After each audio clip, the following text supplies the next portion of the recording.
Get ready to hear the truth about America on a show that's not immune to the facts with your host, Dan Bongino. All right, welcome to the Dan Bongino Show. Producer Joe, how are you after our first vacation day ever? How are you doing? Are you is the rust off the Armacost machine?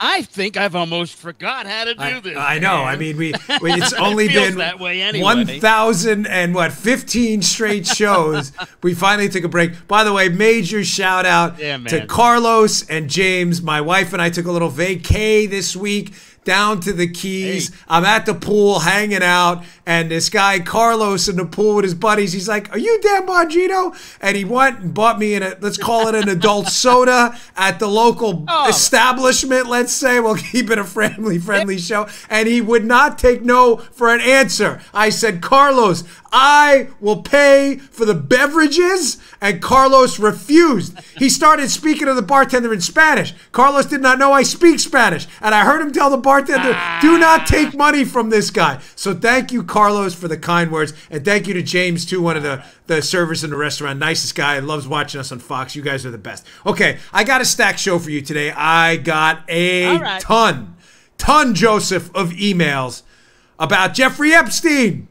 Yes, we were ahead of this story, Joe and I, 2 years ago, and I will get to that, and I will give you some information, but I have to keep it limited for reasons that I think will become very transparent once you hear the show. Okay, don't go anywhere. All right. I promise this will be a doozy. Today's show brought to you by our buddies at Freedom Project Academy. Hey, there's a lot of talk in the news about free education for giving student debt. It appears some of these politicians need to go back to elementary school to figure out how this actually works and learn basic math. They don't teach that stuff anymore. They teach a lot of ideological nonsense in schools.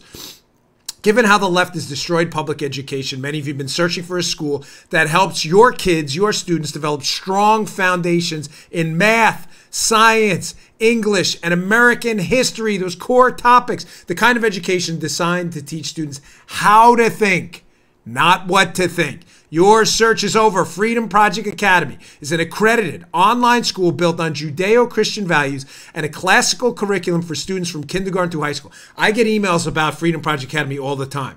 So make sure you get the link at the end, because we wind up answering tons of emails about this. So many people are interested. We're talking about a complete interactive educational experience where students attend live classes with other students from around the country. They provide live and recorded lessons, homework, tests, tutoring, grades, and transcripts. Go to freedom4school.com. You got that? Freedom, F-O-R, for school, freedom4school.com, and request your free information packet today. Enrollment ends July 19th, so don't wait. Freedom4school.com. Take back control of your kids' education. Freedom4school.com. All right, let's go. Nice. Okay. So, here's the story here. As Forbes reported this weekend, amongst other outlets, Jeffrey Epstein, who is a wealthy hedge fund manager who's got connections to a lot of powerful people, politicians and the like. Many of you may know this story. Some may not know the background. Forbes reported this. It's up on Drudge right now. Is being charged again. It involved in some allegations of sexual misconduct with minors. The piece by Forbes will be up at Bongino.com in the show notes today. As always, if you subscribe to my email list, I'll email you these articles. Titled, Jeffrey Epstein Documents Could Expose Powerful Politicians and Businessmen. Long and short of it is this guy had a plane. He had a place on an island. And on that island, there were allegations that there was sexual misconduct with women who were underage, in some cases girls. And one of the allegations, I believe, is 15 or 14 years old, which is just, I mean, obviously completely grotesque. Now, a couple of years ago, I had warned you that some very powerful people, including maybe people in the Clinton operation, may have some, let's say, attachments to this. Now, Fox reported this weekend on foxnews.com, which we'll see, that Nancy Pelosi's daughter, the same Nancy Pelosi, her name is Christine Pelosi, she is not a Republican, she's Nancy Pelosi's daughter, reported, Fox News by Greg Ree, Christine Pelosi warns it's quite likely that some of our faves, short for favorites, are implicated in horrific, quote, horrific Epstein case. Now, you can see her tweet right here. Christine Pelosi put this out on Twitter. Folks, this is a serious case. I mean, that goes without saying. Anything involving sexual misconduct with anyone, no less a minor, is obviously deeply disturbing. Again, I think any sane, sentient being understands that. Here is the issue with this case where I got to be delicate here, and let me tell you why. A while ago, I don't even want to isolate it to a time frame because this involves a very sensitive individual here who called me with some sensitive information about Epstein. Let me phrase it this way. What he told me about Epstein and what Bill Clinton's potential involvement with this may be, Clinton's involvement with Epstein in his plane, and bringing underage women on this plane for activities, let's say, again, I'm trying to keep this family friendly, bringing women to this island for other alleged illicit activities. What I was told about Bill Clinton was, let's say, at best, and what he may have done on one of these planes, at best inappropriate, and at worst, criminal. Now, this is, let me say, this is what kind of bothers me a little bit, though, about some of the emails I've been getting about this.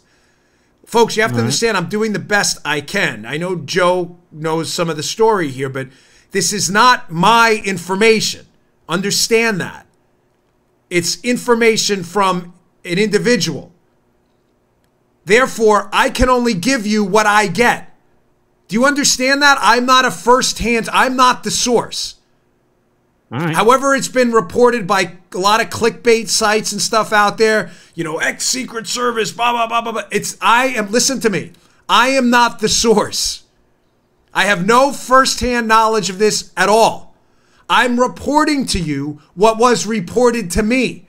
I can only give you what that source has given me. I don't invent information here. Joe and I don't do clickbait. We don't create hysterical headlines so that people listen to our show. That's not my goal. I'm simply reporting to you what a credible individual told me about, again, Bill Clinton, Jeffrey Epstein, a plane, and what is at best inappropriate and at worst potentially criminal. That is as far as I can go because that's what I know. When that source is willing to disclose more, they will.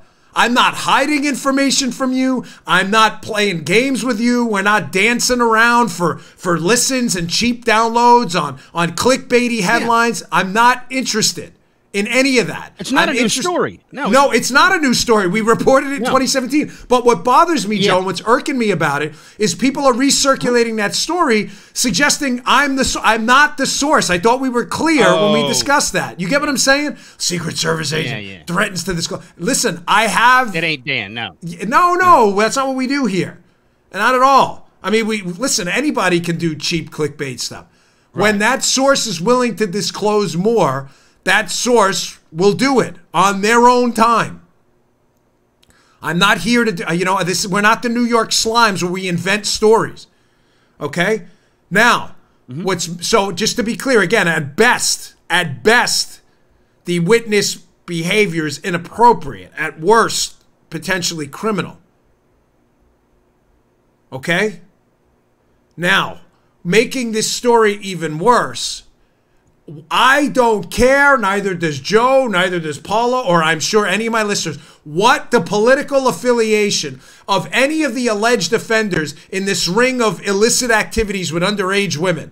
I don't care what your party affiliation is. If you were involved in this, I don't care if you have an R, a D, an L for libertarian. It's an L for loser if you're involved in this. You need to go. Nobody cares what your party affiliation is. My problem with this is the left now is trying to paint this Epstein scandal as a Trump scandal.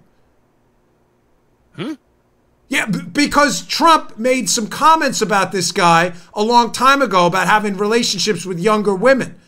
I don't think he meant that. I think it's pretty obvious, however inappropriate the comment was. Now, having said that, they keep insisting that Trump and Epstein are like best pals, but they leave out this portion of the story that's covered in the Fox News opinion piece. Quote from the piece. Trump's legal team more recently has denied the two were friends.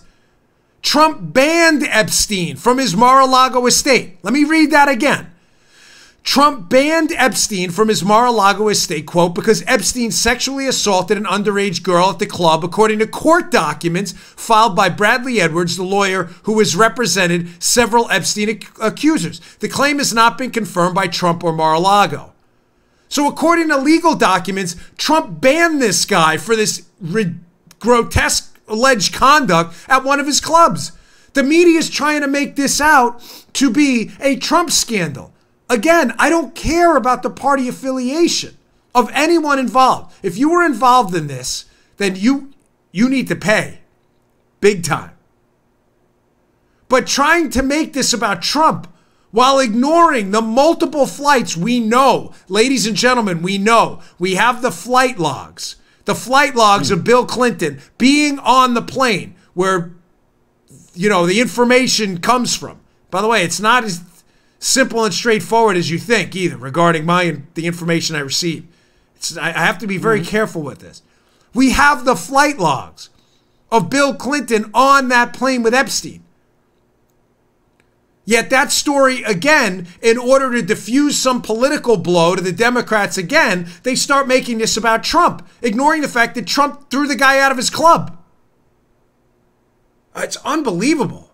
Even when it comes down to something like this, Joe, so transparently not political. We're talking about potential criminal alleged activity with underage girls. How is politics involved in that at all? Nobody cares. You got an R, you got a D, and you're guilty, you need to go to the big house for a long time. A very, very, very long time. It's gross. And it's gross how the media is already making this story political. I don't care about the party affiliation. I know you don't either. And let me just leave this on this note. Again, I got a lot of emails from you this weekend. I can only give to you what other people give to me. I am not the source here. I don't have what I don't have. I'm not going to make something up for the sake of an explosive headline. You've got the wrong show. When I get information, if I get it, I will absolutely pass it on when given permission to do so. But I can't give you information I don't have. And listen, let me just apologize in advance because I don't want that to sound, I'm not trying to lecture my audience. You guys and women are great. But I got a couple of emails from people or tweets, suggesting like I was holding back. Holding back what? I can't hold back what I don't have. We don't make stuff up here. All right, enough of that. I'll leave it at that. I've got another really terrific piece here. I got a stacked show today. It's now coming together what's going on now with the Bureau and the agency, the Spygate, Mifsud. There's a whole big thing going on right now. But here, let me give it to you in a nutshell. The FBI is going to blame the CIA. The CIA is going to blame consultants. We'll get to that in a second. Let me just get to this for you. We got great sponsors here today. Today's show also brought to you by our buddies at Lending Club. Hey, for decades, credit cards have been telling us buy now, pay for it later with interest. Despite your best intentions, that interest can get out of control fast. Big, big problem. With Lending Club, you can consolidate your debt or pay off credit cards with one fixed monthly payment. Who's better than you? Since 2007, Lending Club has helped millions of people regain control of their finances with affordable, fixed-rate personal loans. No trips to a bank, no high-interest credit cards. Just go to lendingclub.com/Dan. Tell them about yourself, how much you want to borrow. Pick the terms that are right for you, and if you're approved, the loan is automatically deposited into your bank account in as little as a few days. Lending Club is the #1 peer-to-peer lending platform with over $35 billion with a B in loans issued. Go to lendingclub.com/Dan. That's lendingclub.com/Dan. Check your rate in minutes and borrow up to $40,000. Lendingclub.com/Dan. All loans made by WebBank, member FDIC, equal housing lender. Okay, so getting back to this. The Spygate thing is exploding. Here's what I'm getting from some sources. You may have seen some of the excellent reporting by Catherine Harridge and others over the weekend. The IG report, the Inspector General report, essentially the internal affairs entity for the government led by Michael Horowitz, has been investigating why and how the FBI started spying on the Trump team and opened the case. I was on Fox and Friends this morning discussing this, Joe. The report was supposed to be out, according to a number of internal sources reported here and elsewhere, about a month ago, or a couple weeks ago. The IG's report on why the FBI was spying on the Trump team has been delayed, and a lot of people are going, what? What's with the delay? When is this report coming out? Well, there's an excellent piece up at Red State, which describes something I've been getting some traffic on. It's worth putting out there by Streif, S-T-R-E-I-F-F. It's titled CIA prepares to blame the consultant. CIA prepares to blame the consultant excuse for screwing the pooch with the Steele dossier. Folks, this story will be at the show notes. Please read it. It is so good. It is very, very, very well put together. Here's what's going on here. The intelligence community and the law enforcement community, insiders, and I'm not talking about, again, the working men and women. I'm talking about higher-ups, right? Yeah. What they're doing now, Joe, is they're strategically leaking to the Washington Post, as me and you talked about last week with the Mifsud. They're trying to get out ahead of Mifsud now.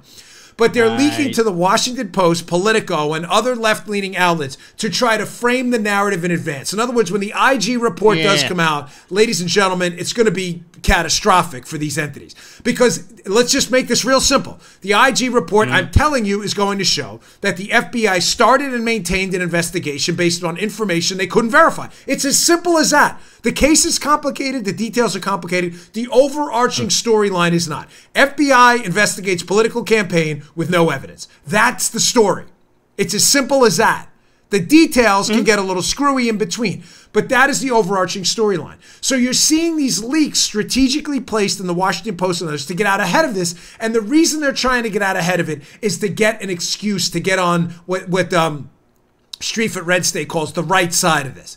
They're trying to get the public to believe in, oh, shucks narrative. Like, man, did we get work, right? You get what I'm saying, Joe? Like, because they don't have any. Doggone it, how did that happen? How did we investigate a political campaign? Oh, man, how did that happen? Dope, right? So you're seeing all these articles. You see the Washington Post one last week, which we discussed, about Mifsud, who starts this whole case when he has this meeting with Papadopoulos about the alleged Russian dirt, right? The Trump team member. Right. Yeah. And the piece is, it's framed to give the FBI and CIA an out. Like, well, Mifsud looked like a Russian agent. Ladies and gentlemen, a lot of people look like a lot of things. We have intelligence entities and law enforcement to confirm it.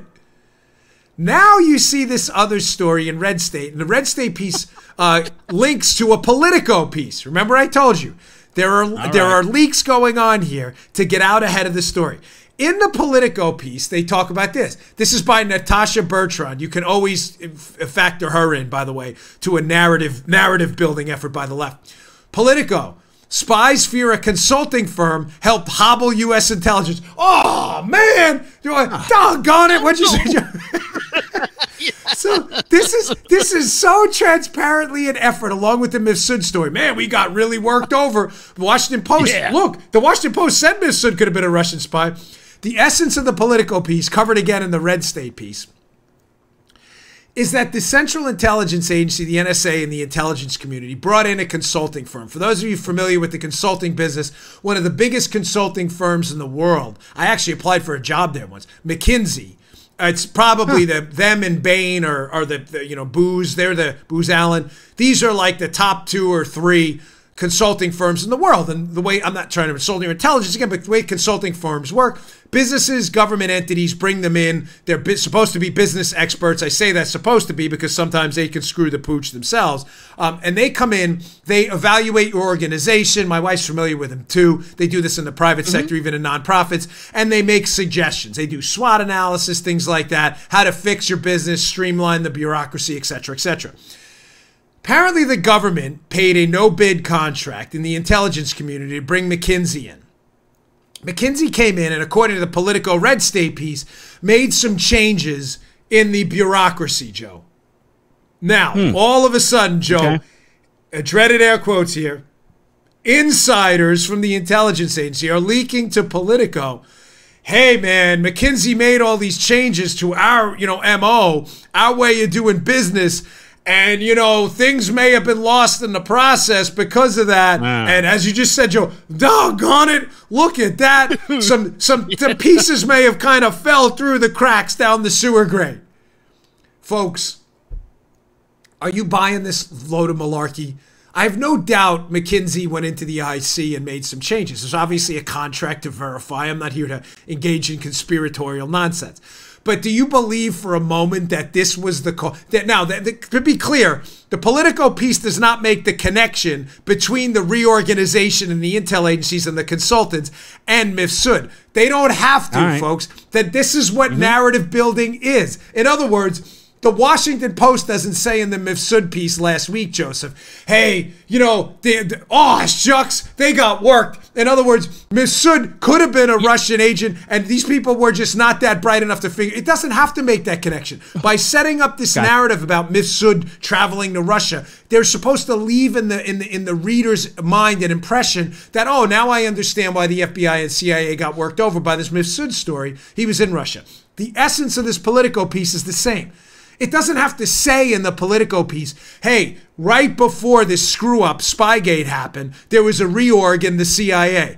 The story is the narrative building effort. You're left with the impression later on, so now they can refer back to this article, the CIA and stuff, if they're called up to Capitol Hill, when asked about Mifsud, how did you guys miss the fact that this guy had Western intelligence connections and was not, in fact, a Russian agent? How did you guys miss that? Well, we went into this reorganization. All of a sudden, listeners and viewers watching it on C-SPAN or Fox or whatever, what do they say, Joe? Yes, I've read that before. Yeah. Yes. Doggone it, Joe. Doggone it. I've read that before. This has to be true. There was a reorg. That was it. Folks.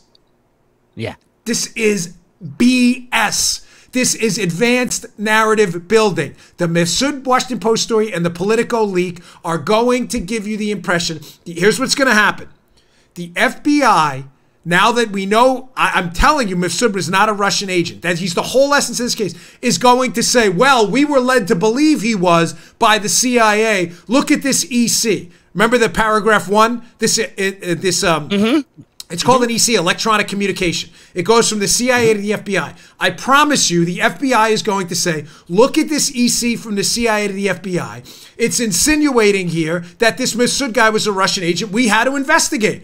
Our hands are clean. Yeah. The CIA then is going to say, well, how did you guys think he was a Russian agent? Well, you know, we had this reorganization and some people screwed up here and there and some information fell through the cracks. And people in Congress are going to scratch their heads and be like, I read this. This must be true. I saw it in Politico. Folks, this is how it works. This is how gaslighting works. Gaslighting, telling a lie, repeating the lie over and over, repeating it confidently, and isolating people from the truth. That's how you gaslight people and get them to believe something that isn't true is. The hard facts are you know this is absolutely a gaslighting effort because you know they wanted to spy on the Trump team because of the political motivations of the Obama administration and Hillary Clinton, and they needed an excuse. That is the story. This whole consultants did it, the FBI did it, the CIA did it is garbage. It's all nonsense. And they are using Politico and these other entities as a mouthpiece. This is why you see, folks, keep in mind, I was guest hosting for Hannity last week, and again, thank you all for watching. But we had the spectacular Devin Nunes on, who has just become a bulldog for getting to the truth here. And Nunes said something you all need to take to heart here. During the interview, he said there's only one person out there still claiming Mifsud was a Russian agent. Only one. Remember, Joe, Mueller never claims that in the Mueller report. He says he has Russian connections. That's me. Right. That doesn't mean anything. I know Russian people. I have Russian connections. And Joe knows Russian people. What does that mean? It doesn't mean anything. I know Colombian people and Cuban people and Jamaican people too. I know Chinese people, Japanese people. That is a meaningless statement that he has Russian connections. Not all Russians are criminals. Newsflash for the stereotypical anti-Trump collusion conspiracy theory left. Because you're Russian doesn't mean you're a criminal. Russian connections is a meaningless statement. There's only one person, and this should tell you something. claiming Miss Sood was a Russian agent, which is going to be the CIA. We screwed up. The consultants did it. The FBI. Well, the CIA told us it was a Russian agent. And that person is James Comey. That's a Muttley, right? We haven't had a Muttley in a long time. You're darn right. It is James, the discredited, debunked, former FBI director, hack Jim Comey. He's claiming this because he's going to blame Brennan. Oh. Trust me. He is going to blame Brennan. He's going to say, Russian agent. What, Jim, where'd you get that? Look, we got it from Brennan. Look at the EC. Look at paragraph 1. That's why you did none of, ladies and gentlemen, none of this is by mistake. The reason Comey wrote that op-ed months ago in the Washington Post, where he uses specifically the term Russian agent, where he uses that term is because he's going to blame the agency, and the agency is going to pass it off on this consultant. Starting to gel, baby. Yes, it is. Spygate, Exonerated, my 2 books. Thank you for all your support of them, but now it's all starting to come together. Now you know why we wrote those 2 books. Okay, I got a lot more to get to. As always, stacked news weekend. The June jobs report, phenomenal. I'm going to get to that. I want to explain to you why inflation right now is not going through the roof. It's a very interesting phenomenon. We got that, and then I also have a really incredible moment. Video of a mainstream media news reporter finally calling out a radical leftist on TV. I was actually shocked. I said it to Joe, like, you believe this? So stay tuned. We'll get to that in a second. As our last sponsor of the day, the fantastic, fantabulous, awesome Tommy John. Listen, as summer sizzles, you feel like you're cooking in your own clothes. I know I do that here in Florida. If you can't handle the heat, you need new underwear. And Tommy John is the perfect solution. Tommy John's innovative, cool cotton underwear for men and women. They sent a nice collection over to I got to be careful here, my wife, Paula. She loves them. Joe is running defense here. I love them too. I'll leave it at that. They are awesome. Okay. Good deal. Trying to prevent a divorce after the show. It's like your own body's having an own air conditioner. I love Tommy John. I wore Tommy John forever, even before they were a sponsor on the show. The most comfortable, breathable underwear out there. The best. They are stylish. They look good. They feel good. Their cool cotton fabric has breathable, lightweight fibers. Keeps you 2 to 3 times cooler. Dries 4 to 5 times faster than regular cotton. Helps in Florida. Helps in the gym. Their men's underwear feature a contour pouch to keep you neat and nestled. You get it. Plus, their quick draw fly for rapid deployment. Saves you 217 minutes of unnecessary fumbling for you. Joe, we don't want to fumble. Nobody wants to fumble. No, not in football. Fumbling, not good. Not in El Baño either. Tommy John's men and women's underwear sport a no wedgie guarantee. Come on. It's the best guarantee in the business. No one wants the wedgie. You don't need that. All their underwear comes in a range of awesome styles and fabrics that are suited to your entire summer wardrobe. I love this company. I'm not kidding. Their drawers are the best in the business. They're so sure you're going to love the fit and feel that is backed by the best pair you'll ever wear. It's free guarantee. You don't love your first pair, you get a full refund. You won't need it, though. Tommy John, no adjustment needed. Love Tommy John. Please go check them out. Go to TommyJohn.com, TommyJohn.com/Dan. Here's the deal. It's a great deal. 20% off your first order if you go to TommyJohn.com/Dan. Please support our sponsors. This is a great company. We love them. TommyJohn.com/Dan. Get 20% off your first order. You will love Tommy John. All right, let's rock and roll. So the June jobs numbers came out, and they were extraordinary. Folks, I have to be honest with you. I was a little bit surprised. The expectation for the number of jobs added to our economy for June was roughly 160 to 170. The jobs numbers, even USA Today, which isn't a huge fan of Trump, 224,000 jobs. Headline USA Today, economy has 224,000 jobs, easing recession fears by Yana Heron, USA Today, July 5th, 2019. Folks, this is a spectacular number.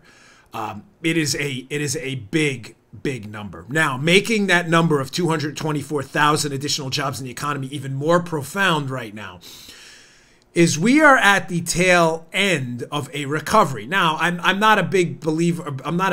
I don't think the business cycle is natural. It's a whole long story. I'll maybe get into it in another show. But I think the business cycle is induced by monetary and fiscal policy. I believe businesses can grow almost perpetually if the government gets out of the darn way. President Trump has done a darn good job. So I don't want to make it sound like the end of a business cycle is a natural thing. It's more government induced, and we are spending a lot of money. I believe the only thing that's going to stop this expansion right now is the endless cycle of debt we're accumulating, because this government right now can't seem to get its hands around a spending problem. But 224,000 jobs 10 years into an economic recovery is a huge number. I believe you can thank and attribute that to the tax cuts, which have put more money into American citizens' hands who have spent it, invested it. We've seen, I quoted the numbers on Friday. By the way, Friday's show is definitely worth your time. We were the #1 conservative podcast show on Friday, which thanks to you was extraordinary. We were the #1 show in all of iTunes for conservative podcasts. So thank you. But please listen to Friday's show. We go into some extensive numbers. Minority unemployment down. Investments up. GDP is up. All of the green shoots are there for this economy to continue to grow throughout this term of the Trump presidency and potentially a second term, hopefully as well. But folks, what's key about this is inflation is not rising. Now, there are a lot of Phillips curve enthusiasts out there. Phillips curve is it's a long debunked idea that as inflation goes up, unemployment goes down. There's an inverse relationship between the two. It's a nonsense thing. Inflation went up and unemployment went up in the Carter years, which largely debunked this crap. But here's the problem. As we see an economy it's still hot, 224,000 jobs is a lot. There is a theory out there among a sector of economists that inflation should rise too, Joe. Now think about it. It's not complicated why. I mean, you don't need to take Econ 101 to figure this out. People have more money to spend. If the economy can't produce enough products fast enough to keep up with the demand because people have more money in their pockets, what happens? That money starts to chase the same amount of products and the price of the products go up because more people are bidding on the products. I mean, a very simple analogy I always like to use is eBay, for example. In a struggling economy, let's say a vintage comic book may not fetch a premium price because people are struggling for cash. During the recession, are you going to waste money on, Daredevil #3?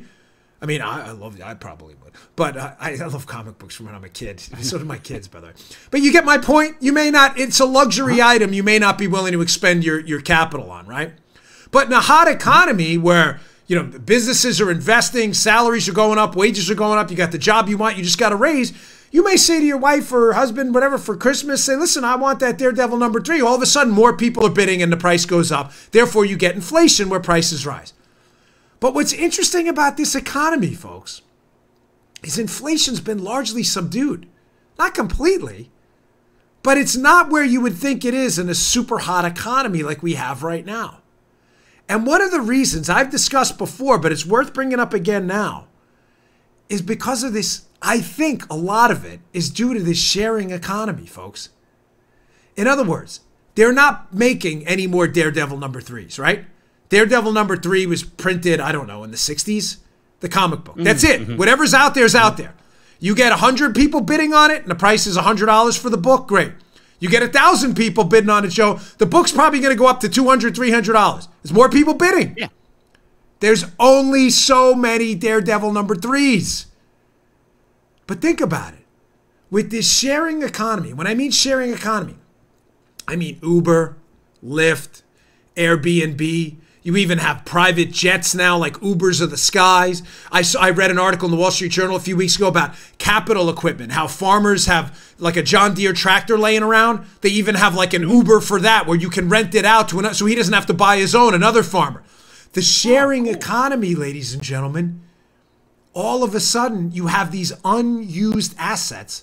In other words, let's say like all of a sudden, 1,000 new Daredevil 3s that were unused sitting in someone's attic creeped into the eBay market. All of a sudden, the price, ladies and gentlemen, comes down because there's more comics.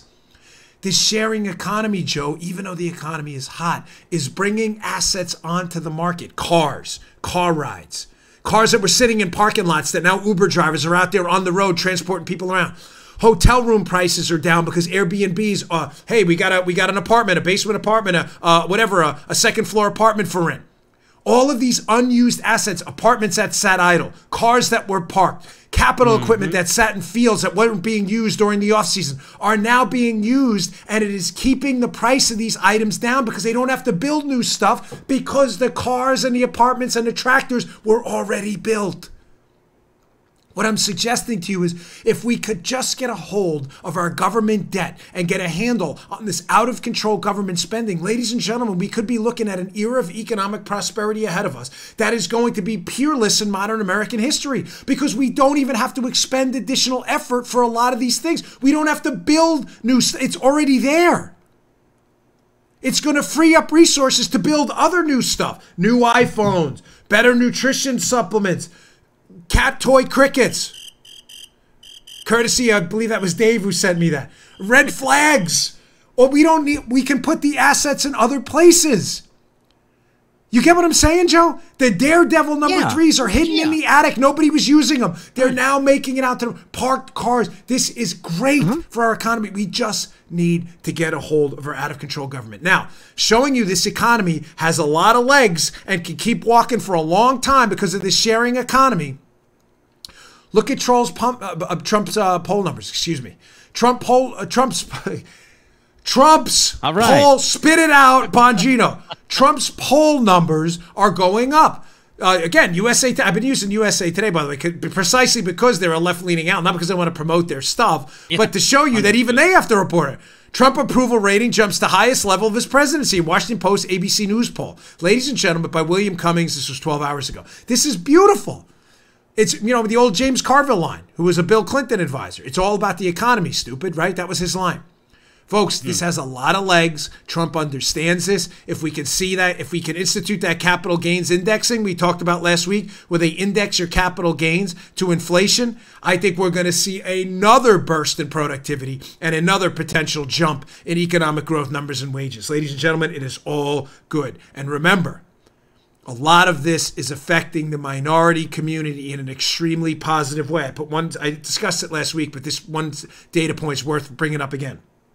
Ladies and gentlemen, half of the jobs out there, half have been filled by minorities.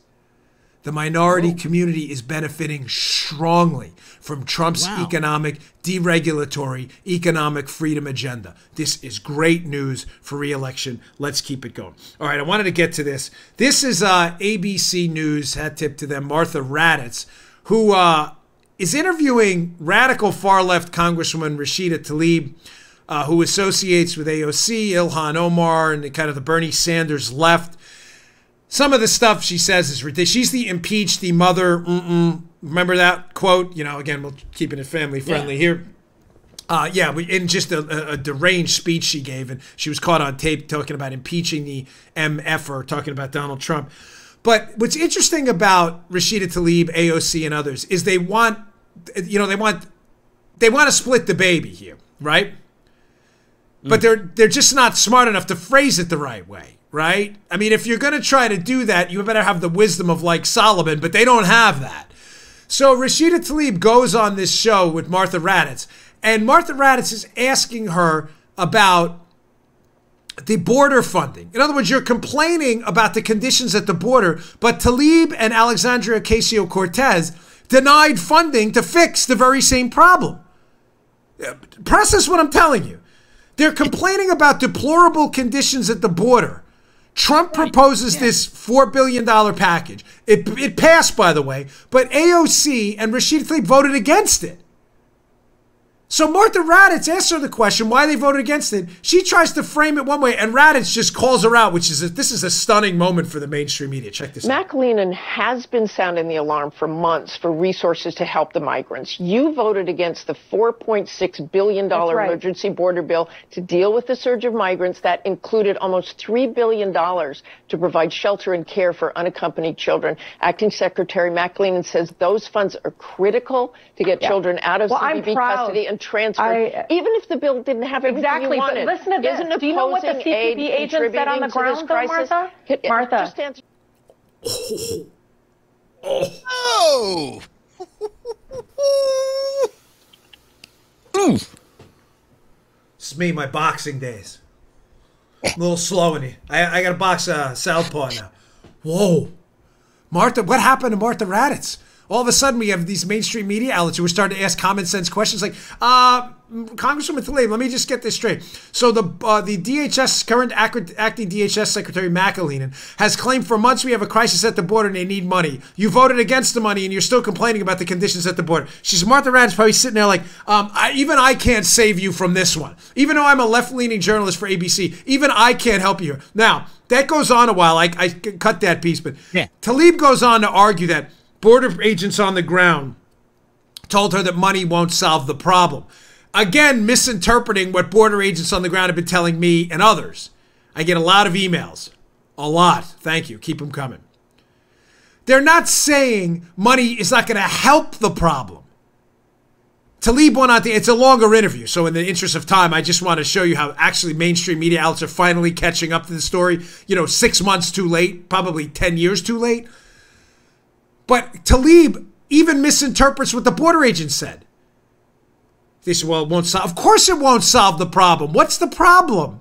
The problem is the Flores consent decree and our asylum laws, which we've discussed on this show ad nauseum. If you bring a child into the United States and traffic them across the border illegally, parent or not, you will probably be let out of a detention facility into the United States because we can't hold children because of the Flores consent decree. Folks, do you understand this is incentivizing people to traffic kids into the United States illegally? Every sane, sentient being who's analyzed this problem and has some expertise in this area has said to the Congress, you have to fix Flores. They won't do it. So again, Tlaib is misinterpreting what the border agents are telling her. They're not saying it won't help the problem, the money. It won't solve the problem is Flores and our asylum laws. Ladies and gentlemen, can we be candid here? It is insane that you can walk up to the border and say, I have a credible fear, and all of a sudden get into the United States. Border Patrol agents should have the ability on the spot to conduct field interviews to determine who's telling the truth and who's not. If that's the only line you have to use with no additional investigation, Joe, whatsoever about your asylum claim, nothing else. That's all you have to say is I have a credible fear. How is that not an open ticket for the entire globe to enter the United States illegally? Of course it is. Think it through, man. We can change this in a heartbeat. But Tlaib doesn't want to address that. And again, she misinterprets when she gets called out what the border agents told her. Because that's what they do. They live to misinterpret things. All right.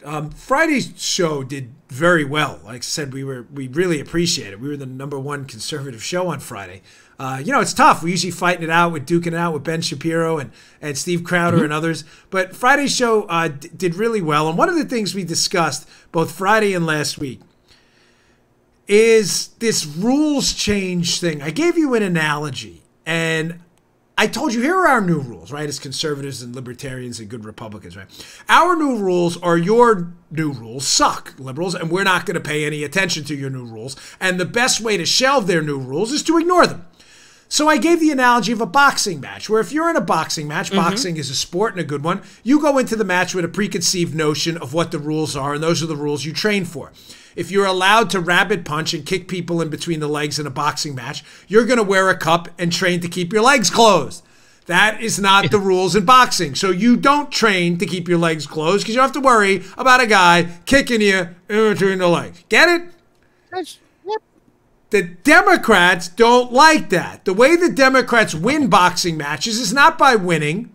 They win by cheating, by changing the rules in the middle of the game and using the referee, the media, to enforce the new rules. In the middle of the match, they're like, we're changing the rules. We are now allowed to bite and kick. You're like, wait, what? And the media, of course, complain. Yeah, what? This is what they do. Like that guy from The Simpsons, the old grandpa. What?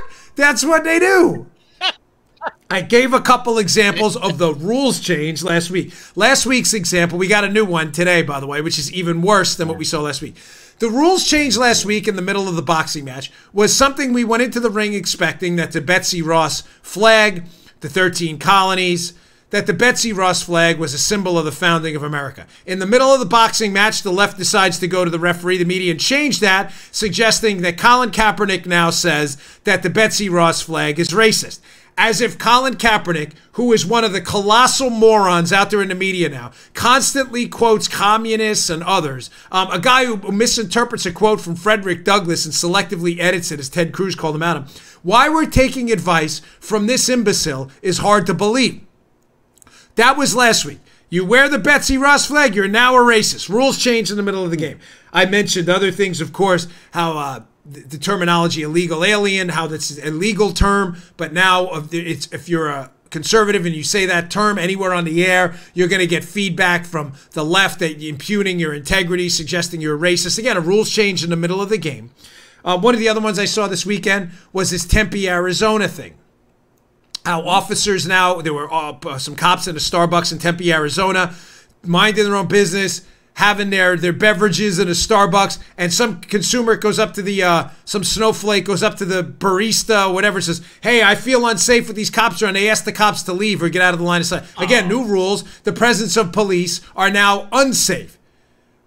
The only way to combat these new rules is to basically give the double-barrel middle finger and say your new rules are absurd, ridiculous, not based in any kind of fact. We're ignoring them, and that's been the gift of Trump, is he just genuinely doesn't care. The left's new rules are meaningless to him, and when you ignore the new rules long enough and you plow straight through, eventually the left gives up on that old rule and starts a new rule. What's the new rule today?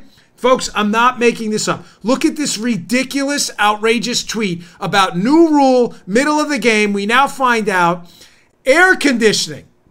Yes, air conditioning, is sexist. This is from the outrageously ridiculous Taylor Lorenz, who writes for The Atlantic or New York Times or whatever. This is a real tweet, folks. Let me read this to you. Air conditioning is unhealthy, bad, miserable, and sexist. I can't explain how many times I've gotten sick over the summer because of overzealous AC in offices. Hashtag ban AC. Folks, I get it. This is a tweet. You may be saying, why are you even wasting time on this? I'm not wasting time on this ridiculous ridiculosity by Taylor Lorenz because air conditioning, this is so dumb that air conditioning is sexist. You're right. It barely merits, I know, it barely merits a mention. Now, I know my wife at night, she complains to me all the time because I do keep the AC kind of low. I love my wife today. It has nothing to do with being sexist, of course, but this is the idiotic left. The reason I bring this story up is in conjunction with the Betsy Ross story, to give you another example of how the left thinks because they control the culture, they control academia, and they control the media. They control these three branches that dominate our cultural beliefs and what the zeitgeist of the time is. They think they can change the rules in the middle of the game. And I'm telling you, the woman who wrote this, Taylor Lorenz, actually believes it, that it is somehow sexist to turn up the air conditioning. It is absurd, and she wants the rules changed in the middle of the game. This is no different than the Kaepernick story declaring the Betsy Ross flag. No different. It's the same motives. To declare people on the outside, outsiders and radicals. You turn up the air, see, racist, misogynist. You wear the Betsy Ross flag. Look at this, what a misogynist pig you are. It is an effort to claim the middle ground and to move that middle ground to where you are and move any conservative outside of that middle ground and make them look as a radical and outsider. It's no different. The way to get through this is to take the Trumpian approach and plow straight ahead. Ladies and gentlemen, turn that AC down. I'm turning it down to 67 today. Paul is out there like, you damn right you're not turning that down to 67. It's cold enough as is. All right, moving on. This is on a bit of a sad note. My good friend at Fox, Ed Henry, had an appearance this weekend. And he was on, well, he didn't have an appearance. He was hosting Fox and Friends. And I just want to put this out here. I'll have this article up in Mediaite on my show notes. I want you to check it out. Ed's donating a portion of his liver to his sister who's having a severe health crisis, needs a liver. Ed broke down this weekend on Fox and Friends. It was really sad to watch. Ed was very emotional. Obviously loves his sister to death. And there's a GoFundMe in there. Again, up to you. I don't pressure anybody. I made a donation this weekend. But Ed's sister's having some troubles there. And I encourage you to check out the clip at Mediaite. It's worth your time. And listen, I'm an organ donor, and this is a good time to reflect publicly on the show. You know, you'll be gone. God forbid, one day you don't need them. So I'm an organ donor, and if you decide that's for you, it's probably a good time. And obviously, it's always tough to talk about this stuff, but Ed's a good man.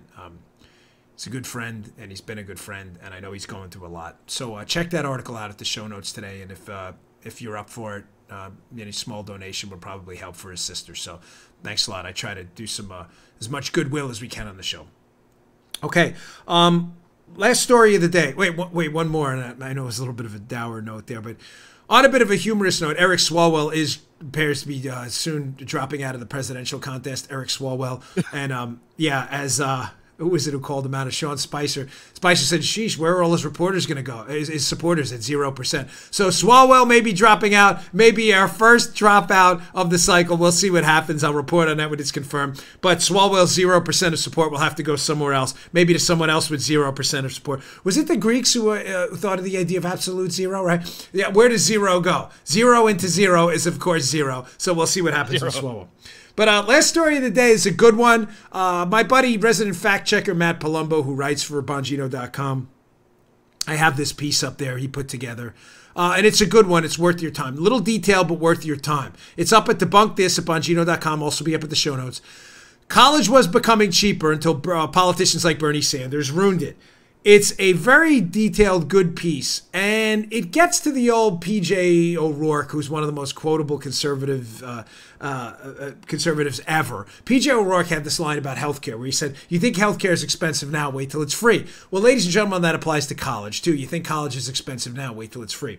Well, Matt, in the piece, he dives into the federal government's intervention into the college loan market and how that intervention is almost directly attributable to the hike in college costs. From the piece, he has this line in there, and he talks about the 1978 Middle Income Student Assistance Act, where middle-income students got access basically to college loans in 1978. It says, since that 1978 expansion, the cost of higher education increased more than 13-fold. About 1,225%. In the same time period, ordinary inflation has only increased 279%. Ladies and gentlemen, how did this happen? How did inflation go up 279% since 78? But college inflation outpaced the inflation of our standard denomination of measurement of money, 1,225%. Folks, it is the third-party payer effect. If there was one principle of economics I would hammer home on this show repeatedly, how it is absolutely devastating and destructive to our economy, it is the effect of third-party payers. What do I mean by that? As the federal government in 1978 and earlier intervened in the student loan market and became a third-party payer for a lot of people of middle income, their way to pay for college.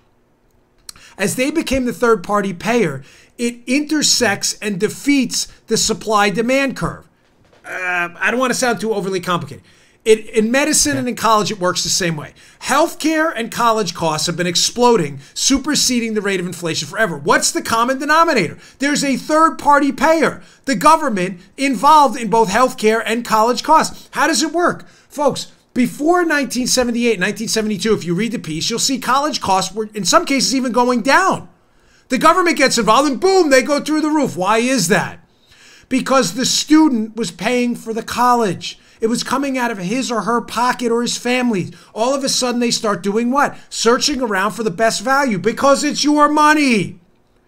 When you can get access to government subsidized money and all of a sudden you're playing with the government, the taxpayers' dollars, ladies and gentlemen, you're not cost sensitive anymore. This is not complicated. When you don't pay for an operation in a hospital, a doctor's health care, or your classes in college, all of a sudden, that the cost of that college doesn't matter as much. This isn't complicated. It's called the third-party payer effect. I bring this up because this is going to become a big issue during this cycle, and we need to break a cycle of ignorance about economics in this country amongst the liberals. Bernie, free college. If you think college is expensive now, as P.J. O'Rourke said about healthcare, wait till it's free and the taxpayers are paid. The cost is going to explode like it has ever since the government inserted its foot in between the student and the college. This is not unusual or hard to figure out. The same phenomenon has happened in medicine, where government finances upwards of 40 to 50% of healthcare in this country. Therefore, there is a third party paying. You have the patient, the doctor, or the student and the college, and then a third party handling the money. In the government, you have Medicaid, you have Medicare, S-CHIP, and other government payers. You have the student loan market on the education side. When that third party is paying, the doctor or the college doesn't care about the price as much as they would if the student is paying. Why? Because they're going to get the money from the college. They're going to get whatever they can get. If the college says, we'll give you a loan for $50,000, or excuse me, the government, the college says, we'll take the $50,000. That doesn't happen when the family's paying. That also doesn't happen in medicine. If the college, if the doctor in the hospital can get $1,500 for the government for an aspirin, that's exactly what they're going to take. The patient's not going to complain. They're not paying. Third-party payer effects. Listen for them every single time you're watching a Democrat debate and you hear about something free, something being paid for by the government, whatever it is, benefits, education benefits, medicine, always keep in your head whenever you talk about a third party paying, you are talking about built-in inefficiencies, cost problems, and quality problems. Every single time, bar none, folks. Third party payer. Don't ever forget it. It will explode the costs of college. This will be a disaster for every student who thinks they're getting free college. All right, folks, that was a stacked show today. A lot of information out there. Just keep in mind at the beginning of the show, as I said, when I get information, I'll give it out to you. I'm not hiding anything. I'm not playing, rope-a-dope there. I give you what I get when people give me permission to give it out. It's as simple as that. But that was a really unbelievable story. My eyes were open when I first heard it. Please subscribe to our show, youtube.com/Bongino. On YouTube, we really appreciate it. Also on Apple Podcasts. You can subscribe on iHeartRadio as well, Google Podcasts, or wherever you get your podcasts. I think we're on Spotify now as well. It's the subscriptions. Clicking that button, it helps us move up the charts. It is absolutely free. No cost to you at all, but that's how other people find us on these platforms. The more you subscribe, the more people see the show as a suggestion. So I really appreciate your help with that. Thanks for tuning in, folks. Thanks for making us #1 on Friday. I will see you all tomorrow. All right, today's show is brought to you by our buddies at Brickhouse Nutrition. They make one of the finest nutrition supplements out there. Hey, here it is. Field of Greens. Field of Greens. Now, you'll notice that's empty. Why is that empty? Just like my bottle of Foundation, their other great product. I use this. This is the finest fruit and vegetable supplement out there. This is real food, Field of Greens. This is not cheap extract. This is real ground up, healthy fruits and vegetables, the key to a long, great, healthy life. Your cognitive abilities look better, feel better, perform better. Field of Greens, it's your fruit and vegetable insurance. I love it. Use the product twice a day. It tastes great. This is real, healthy, high-quality fruits and vegetables. Think of it as your fruit and vegetable insurance for a long and healthy life. Go to brickhousenutrition.com/Dan. Pick up a jar of Field of Greens. This is empty. I need some more because we use it, me and my wife too. Field of Greens, available at brickhousenutrition.com/Dan. That's brickhousenutrition.com/Dan. Pick it up today. You just heard The Dan Bongino Show.